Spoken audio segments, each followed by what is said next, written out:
She boarded like any other passenger, tucked into an oversized hoodie, eyes down, luggage neat, manners quiet.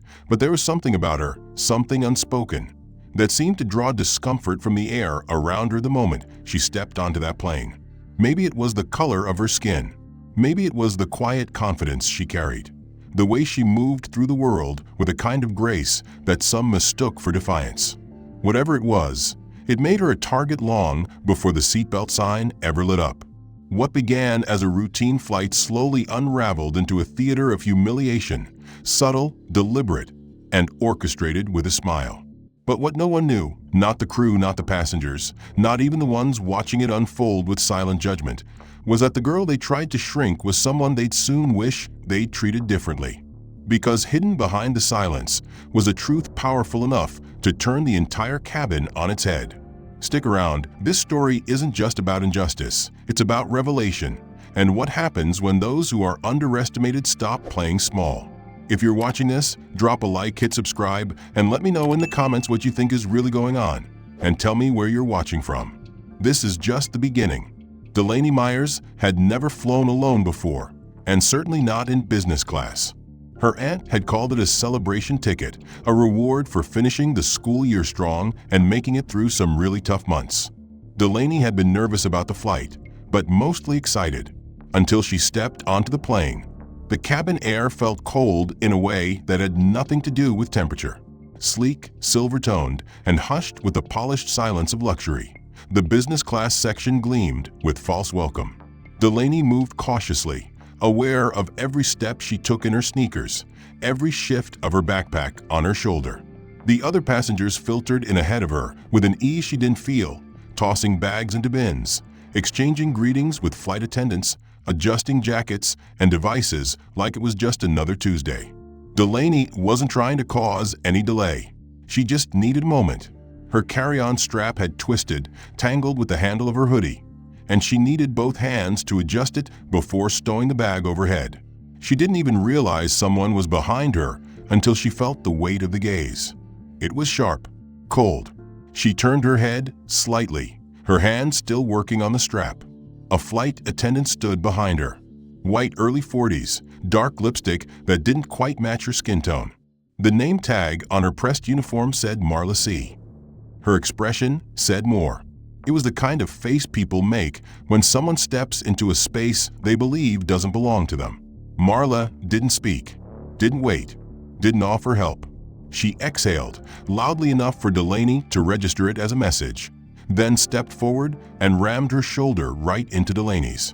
No apology, no glance back, just a swift, purposeful stride down the aisle, as if Delaney had been a stubborn obstacle in the way of her routine. Delaney staggered slightly, catching her balance against the seat beside her. Her backpack slipped, but she clutched it reflexively, jaw tightening. She blinked, stunned, but said nothing. The air thickened around her as the noise of boarding continued. No one intervened. No one even seemed to notice. That was the worst part. She shoved the bag up into the overhead bin as quickly as her trembling hands allowed and sank into her seat. Row 3, a window side. Her heart was still pounding, not from pain, but from something worse, recognition. It wasn't just a bump. It was what it meant. She'd felt it before, in the way store clerks followed her around certain aisles, in the silence of a group project when no one chose her, in the careful way adults phrase things when they didn't want to say what they were really thinking. "You don't belong here." It echoed like a verdict. She sat down slowly, tucking her legs in, pulling her backpack onto her lap like a shield. Her fingers fiddled with the zipper even though she wasn't looking for anything. She kept her head down. She didn't want to cry. Not on a plane. Not in front of these strangers. Her aunt had worked so hard to get this ticket, told her to enjoy herself, told her to remember she deserved it. So why did she feel like an intruder the moment she stepped on board? She glanced up and saw Marla chatting with another flight attendant near the front, both of them laughing about something. Marla's eyes flicked toward Delaney again, and again they carried no warmth, only evaluation, a patient, restrained dislike that didn't need words. Delaney's stomach twisted. She looked out the window. The ground crew were hauling carts across the tarmac, orange vests moving briskly beneath the blazing sun. A blur of machinery, baggage, people who weren't being judged. Delaney exhaled slowly and pressed her forehead to the cool window. She thought maybe she'd feel calmer if she could just pretend none of it happened. But her shoulder still burned, and so did her chest. She reached into her bag and pulled out a dog-eared novel, not because she wanted to read, but because she needed something to hold. Something that wasn't slipping away. A shadow passed over her peripheral vision. Marla again, gliding past, offering a warm smile to the white man seated in 3B beside Delaney. She asked if he wanted a drink before takeoff. Told him she'd be happy to bring his preferred liquor once they were airborne. She leaned in, laughing at something he said. Her gaze never once shifted toward Delaney, not even to offer water, not even to ask. Delaney knew how this would go. She would be invisible until she wasn't, until someone needed to discipline her for taking up space she wasn't authorized to. She turned back toward the window, trying not to shrink. But she was already shrinking. She had sat down hoping to disappear, and it was working too well. Her palms were sweaty. Her knees bounced under the tray table. She couldn't shake the sense that everyone around her had signed some unspoken contract about who was allowed here, and she hadn't read the fine print. Even the man next to her shifted slightly away when she sneezed, wiping his nose as if offended. The seatbelt sign chimed. A robotic voice came over the intercom with the pre-flight announcements. But Delaney couldn't focus on the words. Her mind was stuck in the moment, the shoulder bump, the silence that followed, the invisible lines drawn around her. A slow anger began to bubble beneath the shame, but she didn't know what to do with it. What could she say? The sting of being disregarded, erased, had burrowed deep into Delaney's chest, blooming into something raw that she couldn't quite name. Her mouth was dry. She hadn't asked for water, and none had been offered. Her seatmate, a balding man in a business suit with a Bluetooth earpiece still tucked in his ear, hadn't acknowledged her since sitting down. He had greeted Marla like an old friend when she came around, smiling, joking, chatting with the ease of someone who knew he belonged here. As the plane lifted off, Delaney exhaled softly, the pressure in her ears growing, matching the tightening in her throat. She shifted slightly, turning her body inward to shield herself from the rest of the row. She thought of texting her aunt, but she knew it would make her cry. And she couldn't let herself cry here, not while she felt every pair of eyes might already be questioning why she was even sitting in the seat. Moments after the seatbelt sign turned off and passengers began settling in, Marla appeared again, gliding smoothly down the aisle with a small basket of individually wrapped sanitizing wipes. Her movements were crisp, efficient, rehearsed. She smiled brightly at an elderly couple in row 2, handed them each a wipe with a pleasant word, then leaned toward a young man with headphones, tapping his shoulder gently and offering him the same. She moved row by row down the left side of the cabin first, dropping wipes into waiting hands with the detached cheerfulness of someone performing a ritual she no longer thought about. Delaney's row was next. Marla approached, handed a wipe to the businessman in 3B, then pivoted. She didn't pause, didn't glance, didn't even register Delaney's presence. She moved on as if that seat was empty. Delaney blinked. At first, she thought it had been a mistake. Maybe Marla simply hadn't noticed her, even though that felt impossible. But the woman hadn't hesitated, hadn't even slowed. Her hand had hovered over the seat beside Delaney, delivered the wipe, and retracted like a machine. As Marla continued down the aisle, Delaney's eyes followed her, disbelief slowly giving way to something else, something harder. She glanced around, scanning the reactions of those nearby. No one seemed surprised. The businessman next to her had already wiped his armrest and tray and was back on his phone. A woman across the aisle was digging through her handbag. Nothing about the moment had been marked as odd to anyone but Delaney.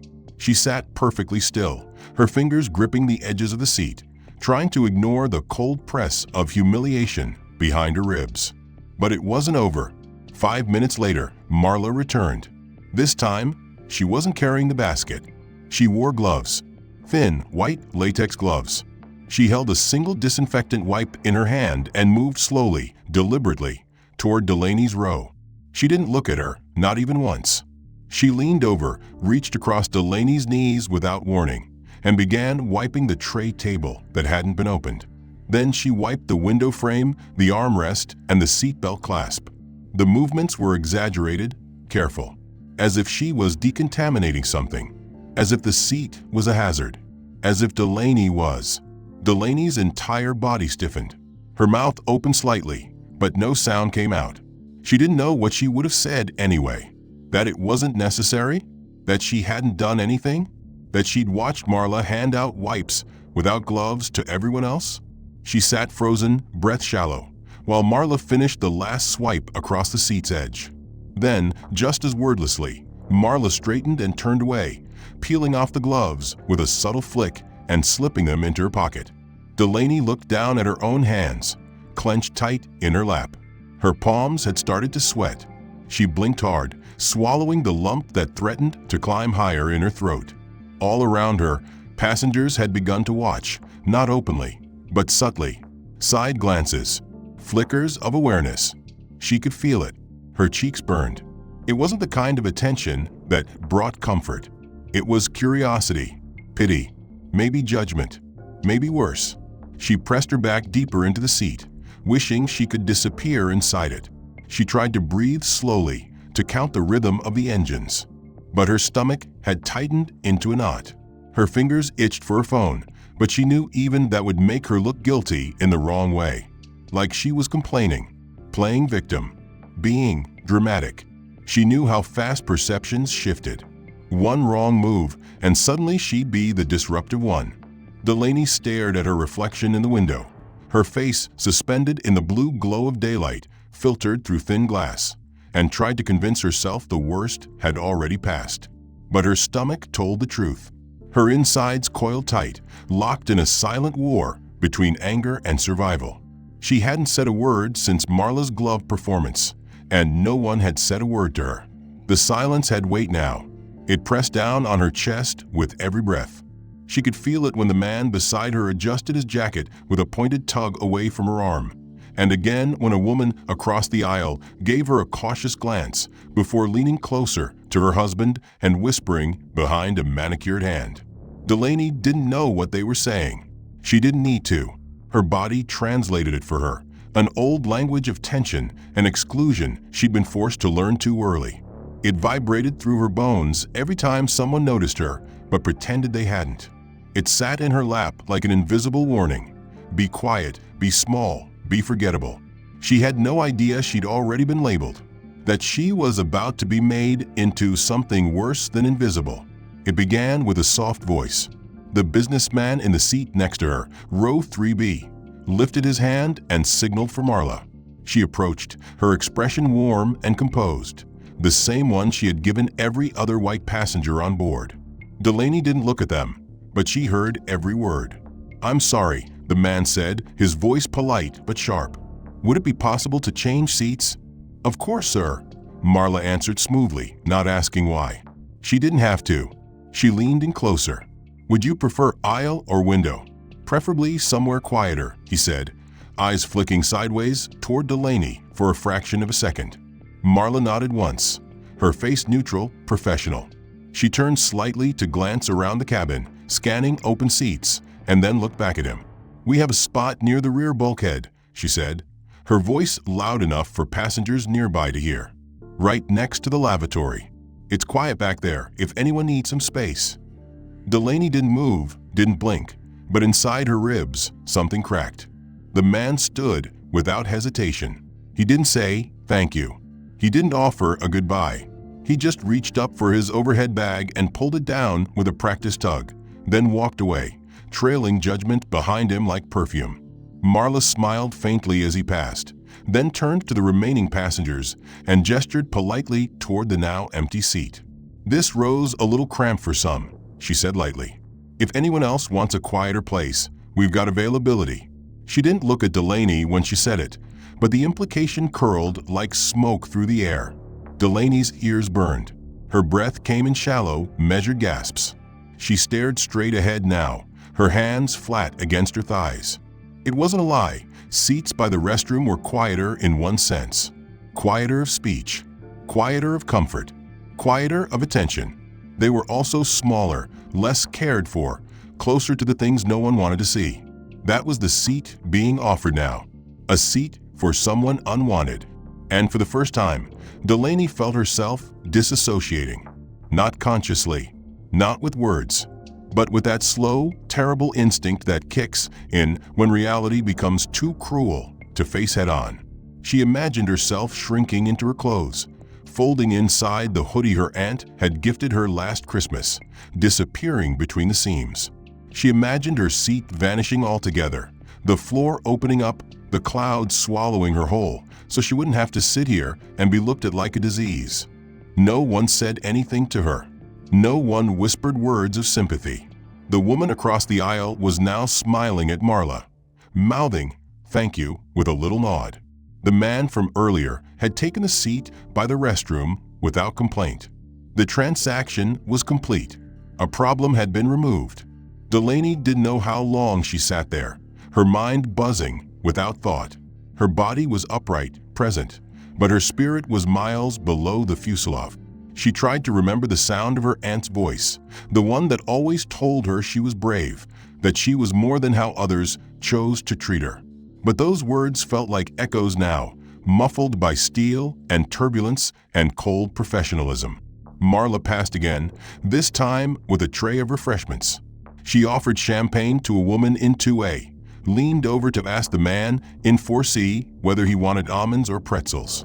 When she reached Delaney's row, she paused for only a moment, skipped over her entirely, and moved on without stopping.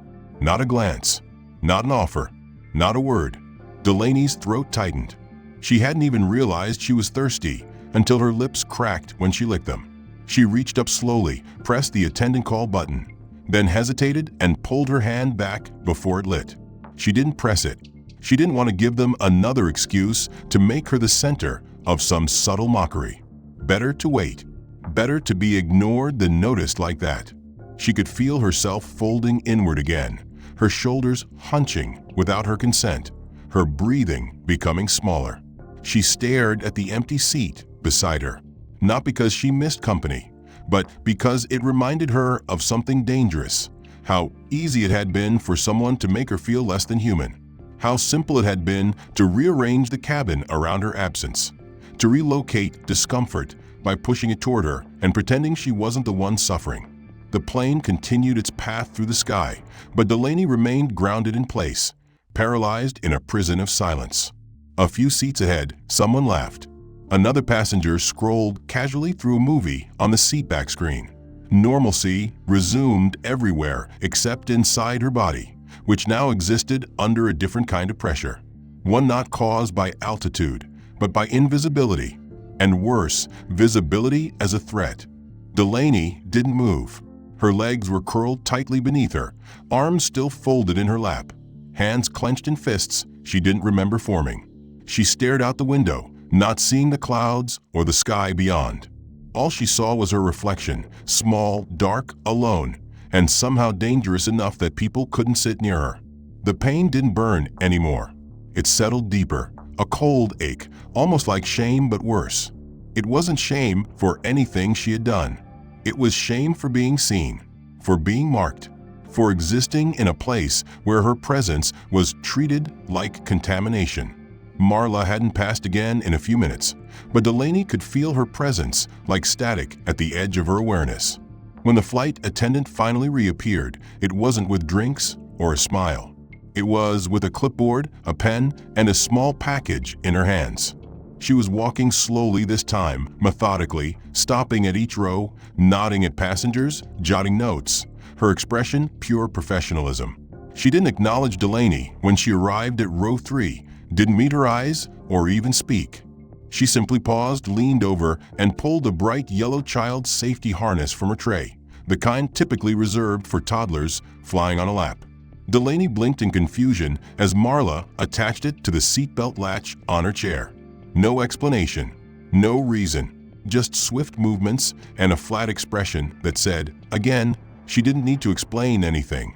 As the straps clicked into place, Marla stood upright, scribbled something onto her clipboard, and then pulled a plastic placard from her cart that read in bold red lettering, seat checked irregular.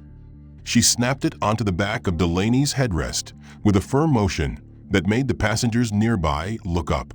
The placard hung there like a scarlet letter.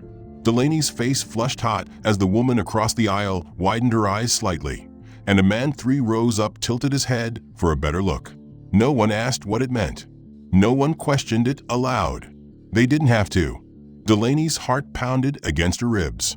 She gripped the edges of her seat, unsure if she should say something, unsure if it would make things worse. Before she could gather the courage, Marla leaned in and gave the most clinical, detached glance toward Delaney's lap. "Random inspection," she said, for the first time directly addressing her since the bump in the aisle. Her tone wasn't rude, but it wasn't friendly either. It was the kind of voice used to deliver commands under the guise of policy. She pointed to Delaney's backpack with the same impersonal gesture she might use toward a forgotten item in a lost and found bin. "I'll need you to open your bag, please." Delaney's fingers hovered over the zipper. Her first instinct was to ask why, but the words tangled in her throat. What if saying something made her seem defensive, aggressive, guilty? The man who'd moved away from her earlier was now glancing over from the back of the plane. His interest piqued. The flight felt like a stage now, and she was the unwelcome main act. She unzipped the bag slowly, revealing her school notebook, a folded hoodie, her pencil pouch, and a worn paperback novel. Marla reached in without permission. She lifted the hoodie, shook it once, then set it on the tray table with a slight grimace. She pulled the notebook out and flipped through the pages carelessly, letting them fan open for all to see, revealing scribbled thoughts and doodles Delaney had never meant for anyone else to read. Next came the pouch. Its zipper popped open to show her highlighters, pens, and a packet of chewing gum. The novel, Delaney's favorite, one she had annotated lovingly over the years, was held up by its spine and then dropped unceremoniously beside the hoodie. The tray table now displayed all her private belongings like items at a garage sale. Delaney stared at them, heart pounding with humiliation, while the people nearby stole glances, pretended not to watch, whispered into cupped hands. Marla said nothing. She inspected nothing. She performed. And in doing so, she reinforced what she'd been saying all along. This girl didn't belong here. This girl was suspect. Finally, Marla slid the bag back onto Delaney's lap and moved on without comment. No apology. No thank you. No acknowledgement. Just the quiet clack of her shoes against the carpeted aisle as she returned to her cart. Delaney didn't move. She couldn't. Her limbs felt like anchors. Her face burned with shame so complete, so paralyzing, that for a moment she forgot how to breathe. She looked down at her tray table, her life exposed in fragments, reduced to objects for display. She gathered the items with mechanical hands, placing them back in her backpack slowly, one at a time, as though that would somehow restore the dignity they'd been stripped of. She zipped the bag and placed it beneath the seat. Her eyes didn't rise. She couldn't bear to meet the gaze of anyone around her. The placard still hung behind her head, red letters glowing like a warning. Seat checked irregular. She didn't even know what it was supposed to mean, but she understood what it said. It said she was being watched, labeled, treated differently. She wanted to disappear. She wanted to press her body so far into the window that she melted into it. She wanted someone, anyone, to ask her if she was okay, but they didn't. They looked and turned away. Or they didn't look at all. The flight continued. The engines hummed. But Delaney felt as if she had exited the plane in another form, no longer a girl traveling alone, but a spectacle made of silence and suspicion. She kept her chin down, shoulders drawn tight, hoping her smallness might shield her from further attention. But it didn't. Nothing would. Her comfort, what little of it remained, rested in the small square of space she'd been granted, her window, her seat cushion, and the pillow tucked gently behind her back. That pillow had become her anchor, a simple, soft thing that offered no judgment, no scrutiny. It didn't matter that it was thin or smelled faintly of recycled air. It was hers. Or so she thought. The flight had settled into a strange quiet as the cabin lights dimmed and the low thrum of the engines soothed most passengers into nap mode. Delaney was just beginning to feel her muscles loosen when she saw a woman in row 4, 2 seats ahead and across the aisle, press her attendant button. Marla appeared sharp and efficient, her expression unchanged. The woman, bundled in a thick cashmere wrap, whispered something while gesturing to her neck and then to her seat. Marla nodded and smiled, the kind of smile Delaney hadn't seen aimed in her direction once this entire flight. Delaney didn't care at first. She kept her eyes closed, her fingers lightly gripping the edge of her seat as she tried to breathe evenly. Then came the moment. A hand reached across her armrest. Quick, firm, devoid of courtesy. Delaney flinched and opened her eyes just as Marla gripped the pillow tucked behind her and yanked it free with a single, practiced motion. Their eyes met for the briefest second, but there was no communication, no warning, no apology, just the removal of something small and meaningful, taken with the casual disregard of someone removing trash from an aisle. Marla walked off without speaking. She carried the pillow to the passenger in row 4, who smiled gratefully and fluffed it beneath her head. Delaney watched the transfer in silence. Her hands gripped her armrest now, her fingers pale from pressure. The absence of the pillow was immediate. The seat, now without support, pressed uncomfortably into her spine, and the chill of the cabin seemed to creep further into her bones. She waited for Marla to return with a replacement. 10 minutes passed, then 20. The cart rolled by with water bottles, then again with headphones. But no pillow came. Delaney tried not to show any emotion. She sat up straighter, faked a yawn, and rested her head on her hand, but her neck ached, and the sting behind her eyes returned. She wasn't sure what was worse, the subtle theft or the certainty that it had been deliberate. Night came fast. The lights dimmed further, casting the cabin in low blue hues meant to simulate starlight. Most of the passengers had fallen asleep. The man in the lavatory row snored softly. An older woman beside him read a paperback by the glow of her personal light. Delaney hadn't slept. She hadn't even blinked longer than a few seconds at a time.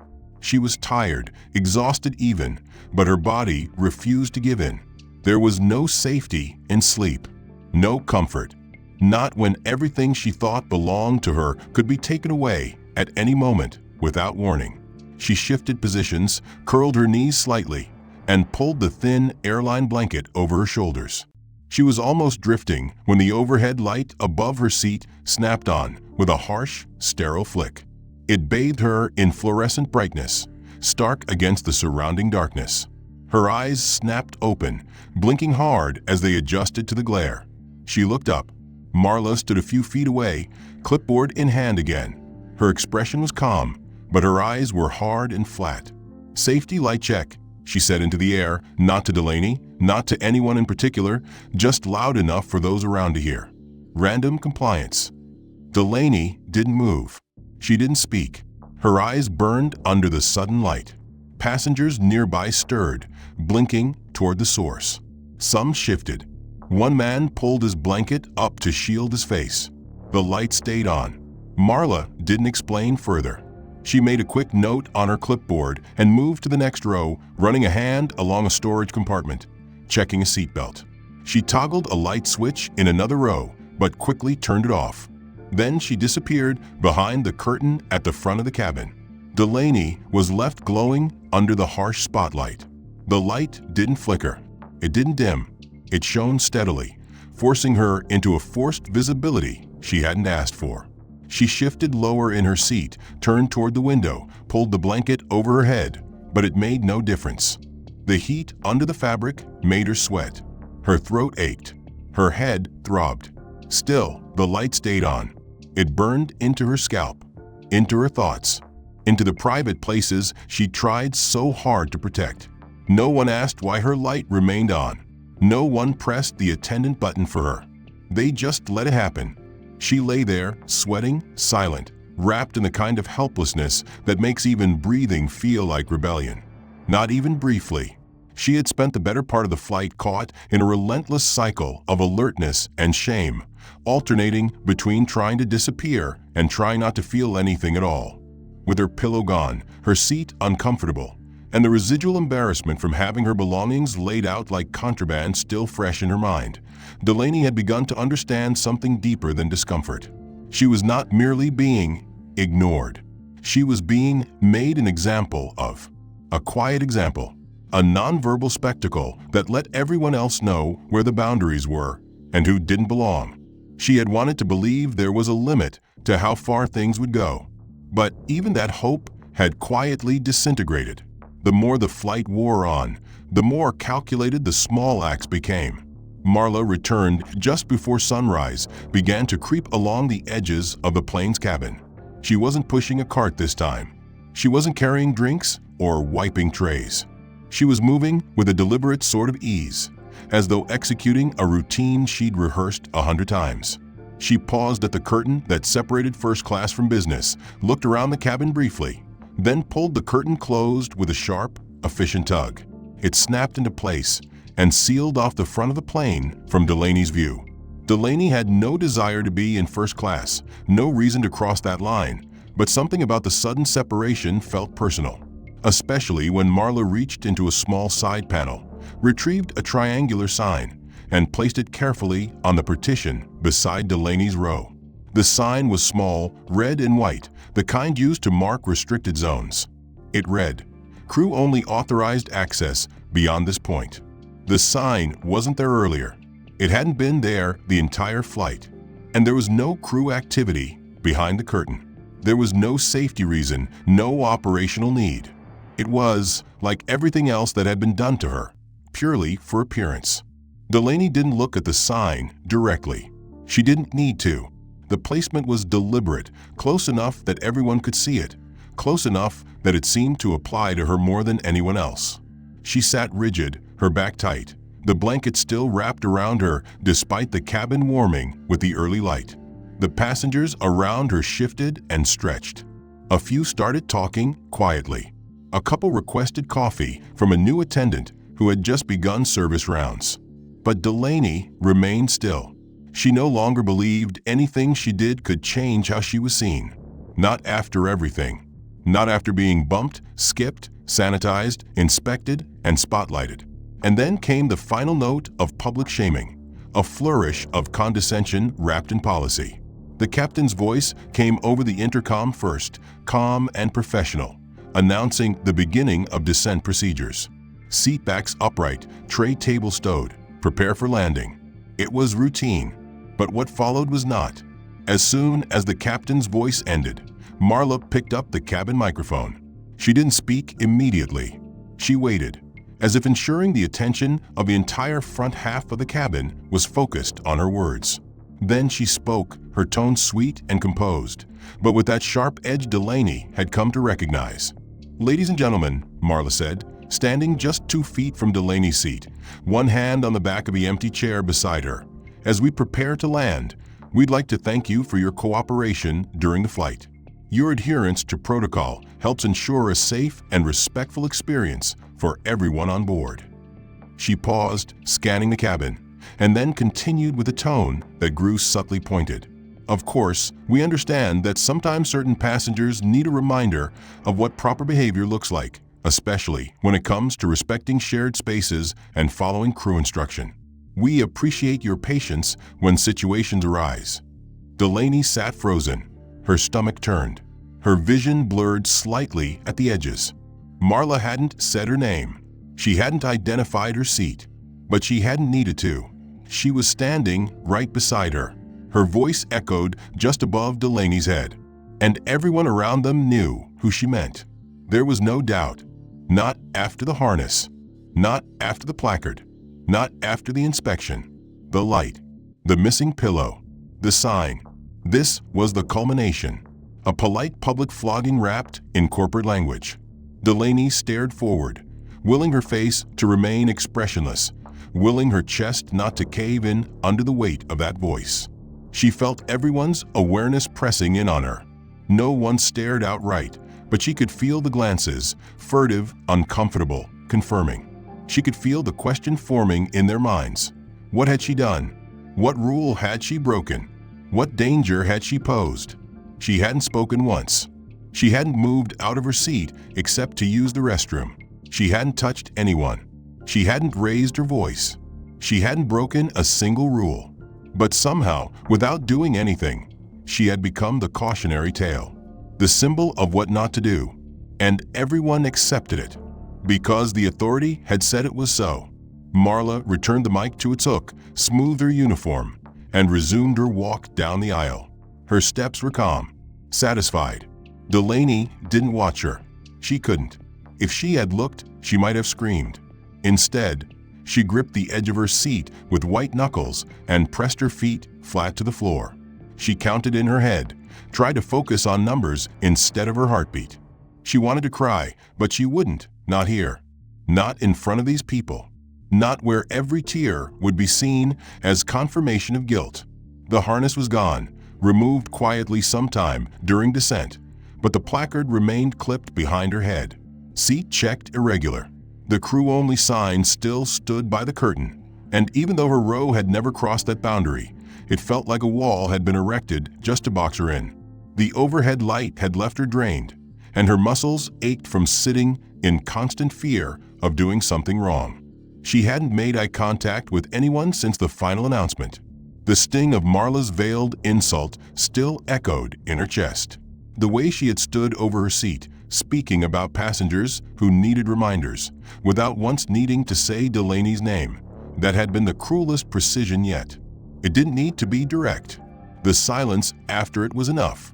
Everyone knew. No one said it, but they all knew.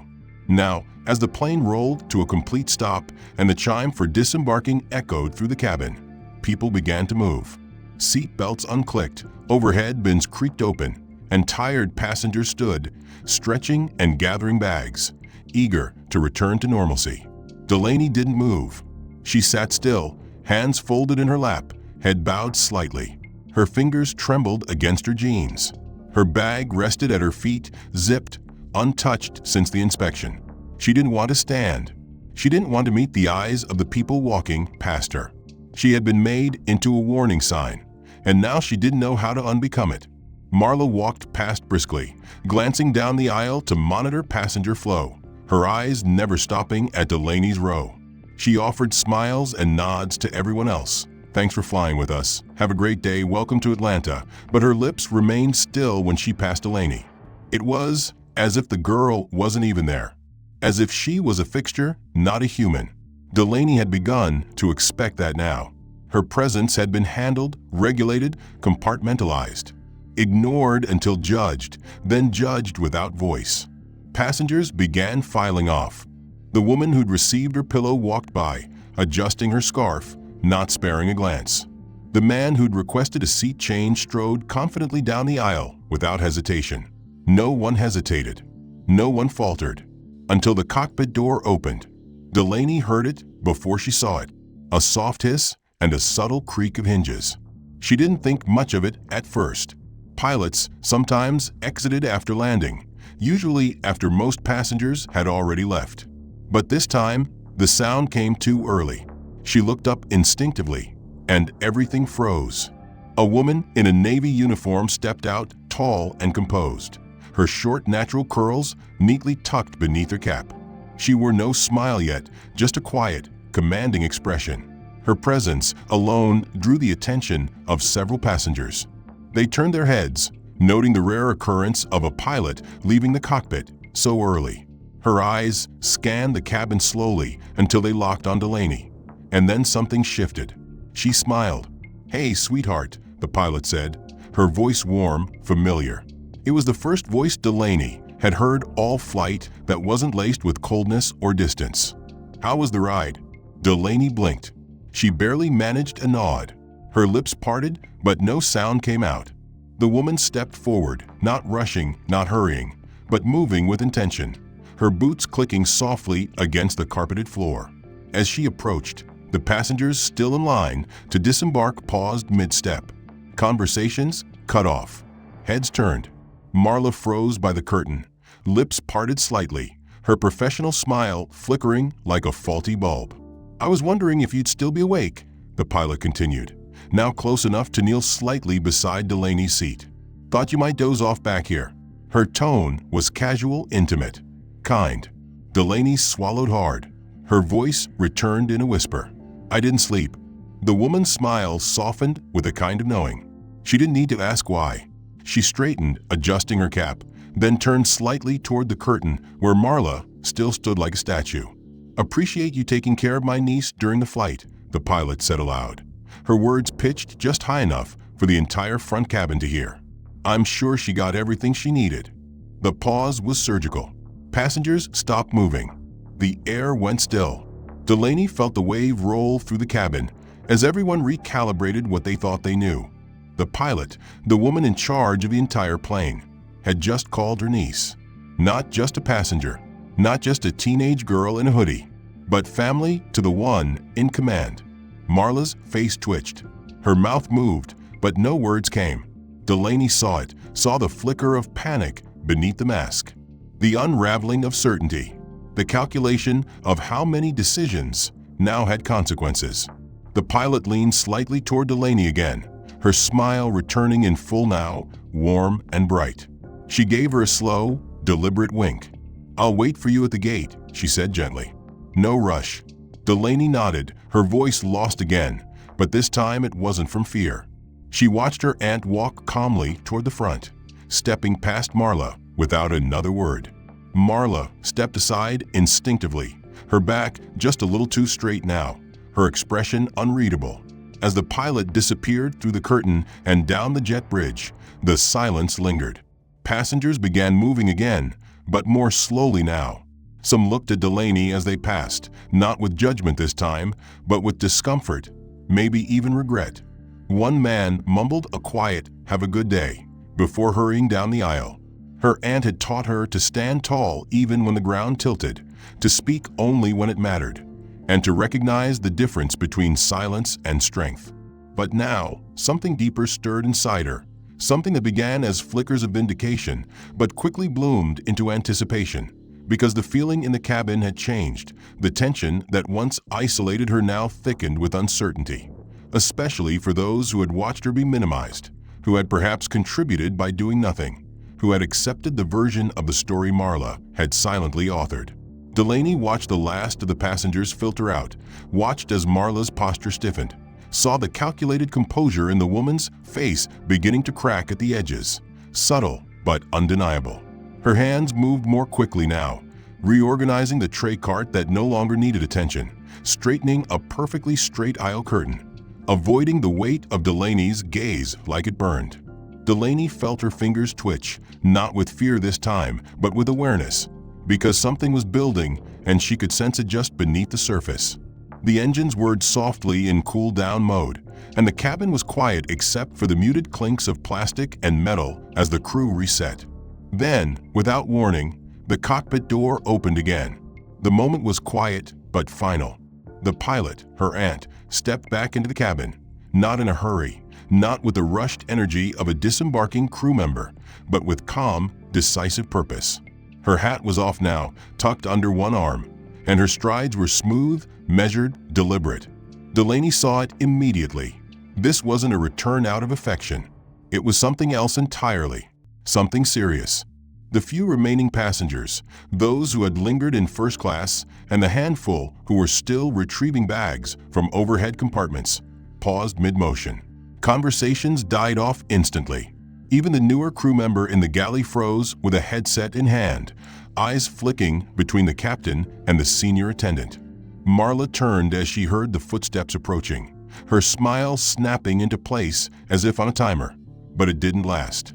"Marla," the captain said evenly, her voice not raised but sharpened with intent. "A moment, please." The entire cabin stilled. Marla blinked, her lips parting slightly. "Yes, Captain," she replied, tone neutral but higher than before, her eyes darting to the nearby passengers, already calculating the eyes now watching. The pilot stepped closer, stopping just beyond Delaney's row, keeping her voice low enough to avoid spectacle, but firm enough that no one could miss it. "I'd like to understand the decision-making behind the use of a child harness on my niece's seat," she said, pausing only long enough to let the words hang. "And the irregular placard, and the light left on for over 40 minutes, and why her personal belongings were removed from her bag without stated cause."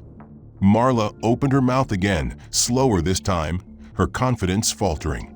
"Captain, I was following standard random inspection procedures," she began, her voice brittle, the carefully rehearsed tone already beginning to crumble.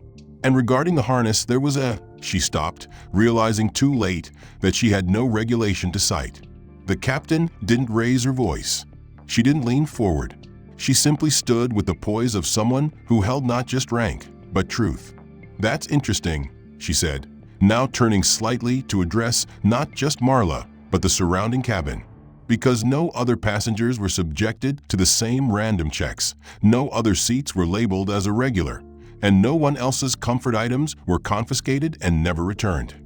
Marla stammered. "I wasn't targeting her. It was based on procedure," but the pilot calmly raised a hand, not to silence her, but to assert the boundary.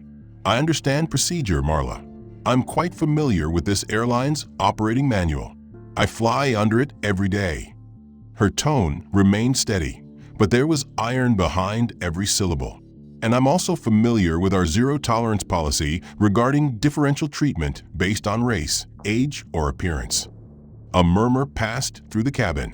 Passengers who had ignored the earlier moments now watched closely. Even those who had deplaned moments before were still within earshot near the galley. The younger attendant shifted uncomfortably.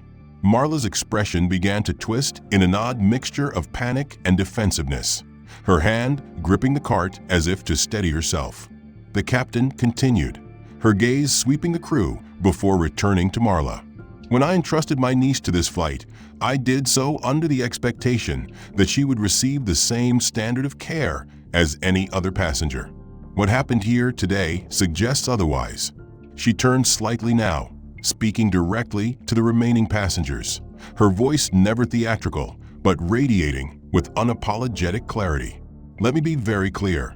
This airline does not support the profiling or mistreatment of any traveler under the guise of protocol. Every person aboard this aircraft is entitled to dignity, safety, and equal treatment, regardless of their appearance or background. If that standard has not been upheld, I will be initiating a formal report and review." She turned back to Marla, "which I will be doing in this case." The silence was deafening. No one moved. No one spoke. The few passengers who had once shifted away from Delaney now looked at her with something that wasn't pity, but recognition. Something that made them subtly straighten. The young man who had avoided sitting next to her now stared down at his shoes. Even the woman who had received her pillow visibly paled, as if just realizing the implications of what had occurred. Delaney felt her breath come easier, though her hands still trembled faintly. She had never seen her aunt in this mode before, commanding, direct, precise. She didn't yell. She didn't accuse. She simply laid out the truth with facts that needed no exaggeration. In doing so, she dismantled everything Marla had tried to construct, the image of Delaney as a disruption, the excuse of policy as justification, the silence as complicity. Delaney's eyes moved cautiously over the bustling terminal as they emerged from the jet bridge, where families reconnected, travelers rushed to gates, and voices swirled in a sea of noise and movement. But here, now she wasn't alone. Her aunt's pace was measured, not fast, not slow, but protective without being coddling, and Delaney followed her lead, matching her rhythm as they moved through the space like a unit. For the first time in hours, she felt her chest expanding freely, her feet landing on the ground with purpose instead of hesitation. They hadn't gone more than 50 feet past the gate when the pilot's name was called from nearby. "Captain Wren?" The voice was warm, surprised, and respectful, and Delaney turned to see a small group of airline personnel gathered near a seating area just beyond the exit doors.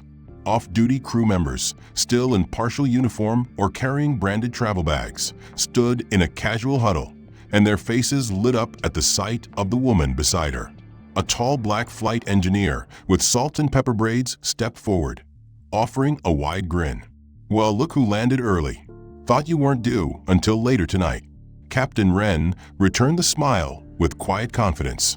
"Caught a swap out of Houston. Decided to take the stick myself." Her eyes moved briefly to Delaney and back again. "Glad I did." The group's curiosity piqued instantly. Another attendant, younger with a tight blonde bun and navy roller bag, tilted her head slightly, noting the teenager at the captain's side. Captain Wren caught the glance and offered what appeared to be a casual introduction, but her words were laced with intent. "This is my niece, Delaney. She flew in today solo. Her first time doing the whole thing without me up front." The effect was immediate.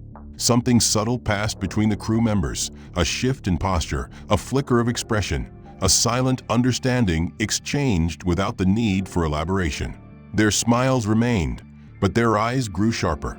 The tone of the moment changed, no longer just a reunion, but an evaluation, and Delaney watched as the puzzle pieces clicked into place behind their eyes. They didn't ask questions. They didn't need to. These were professionals. They knew what kind of things happened between curtain rows and service calls. They could read the signs. They had seen enough in their time to recognize the quiet tremor in a young passenger's shoulders, the stiffness in her walk, the lines of fatigue etched into her face where sleep should have rested. One of them, a senior flight manager wearing a polished navy blazer and airport badge lanyard, stepped closer from where she had been, observing the interaction. She hadn't been part of the greeting circle, but she had been nearby, and now her presence anchored the air with a new authority. Her badge read K. Doyle. She nodded politely at the captain, who returned the gesture with equal weight. "Captain Wren," the supervisor said, "do you have a moment after escorting your niece? There's something I believe we need to follow up on." Her voice was polite, steady, but there was no mistaking the undercurrent. Delaney didn't need to be told. She recognized it immediately.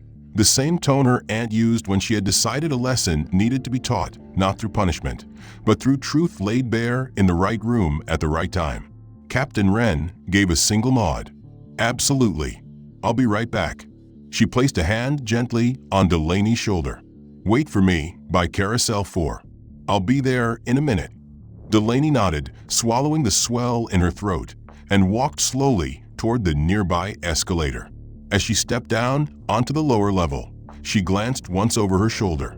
What she saw next would stay with her far longer than the claustrophobic shame of Seat 3A. Marla had just exited the jet bridge, her posture rigid, her face pale beneath the warmth of the terminal lights. She walked like someone bracing for an unknown blow, trying to maintain control with every step. She spotted the gathered group almost immediately and stopped short when she saw the supervisor. Her eyes darted to the captain, then to the crew members nearby, all of whom had now gone quiet. She opened her mouth as if to greet them, but K. Doyle raised a hand before a single word escaped. "Miss Stanton," the supervisor said, using Marla's last name with the clinical precision of someone beginning documentation. "A moment of your time, please." Marla hesitated for a heartbeat too long, then gave a tight nod and stepped aside with the supervisor, who gestured toward an adjacent service corridor just out of public view. The moment the two women disappeared behind the wall, the remaining crew exchanged hushed glances. The younger blonde attendant muttered something to the engineer, who responded with a slow shake of his head, lips pressed tight. No one laughed. No one smirked. These weren't people reveling in drama. These were professionals watching a line that had been crossed being addressed the only way it could be, with quiet force and protocol. Delaney reached the baggage claim level, her steps slower now, heart thudding not with dread but with clarity. Her aunt wasn't just powerful because of her uniform or rank. She was powerful because she understood when to speak and when to let silence do the work. And right now, that silence upstairs spoke volumes. Marla was facing the thing she had never expected: consequence. The kind that came when all her carefully unspoken actions were seen in context, not by the girl she tried to intimidate, but by her peers, by her superior, by the very culture she thought would protect her. Marla walked with her head slightly bowed, shoulders no longer held in the proud posture of command, but sagging beneath the invisible weight of consequences she could no longer escape. She wasn't in uniform anymore, her navy blazer gone, her badge removed, her hair tied back in a tight, utilitarian knot that did little to conceal the redness in her cheeks or the stiffness in her jaw. The wheels of her carry-on bag rolled unevenly behind her as she passed gate after gate, avoiding eye contact, not because anyone would recognize her now, but because for the first time in a long while, she felt what it meant to be exposed. The early confidence with which she'd walked that cabin, the entitlement wrapped in protocol, the quiet smirks of superiority. All of it had shattered the moment Captain Wren had spoken her niece's name aloud and given the cabin something they hadn't had before: context. It was the kind of clarity that turned murmurs into memories and silence into reckoning. And now, as Marla drifted toward the terminal exit, unremarkable and unnoticed, she became what she had tried to make Delaney: small, invisible, and utterly alone. Across the terminal, just past the coffee stand near baggage claim, Delaney stood beside her aunt, sipping from a paper cup and glancing at the arrival screens. The space bustled with the rhythm of travelers, families greeting one another, business people checking phones, children dragging stuffed animals through rows of chairs. Yet for Delaney, it felt different now. It didn't feel threatening. It didn't feel like a place she had to endure in silence. It felt like a place she could stand in without apology. Her eyes still carried the exhaustion from a flight, the hours spent trying to hold herself together under scrutiny and ridicule. But behind them now was something rooted and unshakable. She had seen what it meant to be dismissed without cause, but she had also seen what happened when someone stood up, not in outrage, not in violence, but in truth. Her aunt hadn't needed to yell. She hadn't sought revenge. She'd chosen dignity, and it had spoken louder than anything else ever could. Captain Wren handed her niece a second cup of cocoa without a word. Their silence wasn't awkward. It was shared, earned, full. They watched people pass, their eyes scanning the crowd not for threats, but for the rhythm of the world moving around them. Then, just beyond the security barrier, Marla appeared. She was walking at an angle that would take her past the coffee stand. For a second, Delaney felt the old instinct rise, the urge to shrink, to disappear again, to avoid that face and everything it had come to mean. But she didn't move. She stood where she was. She didn't flinch.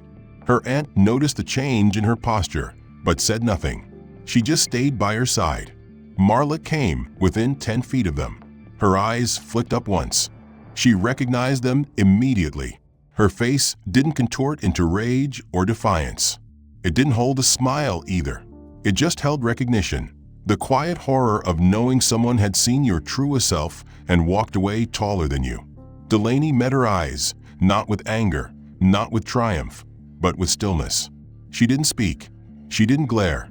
She simply let the moment settle between them like a mirror held at the perfect angle.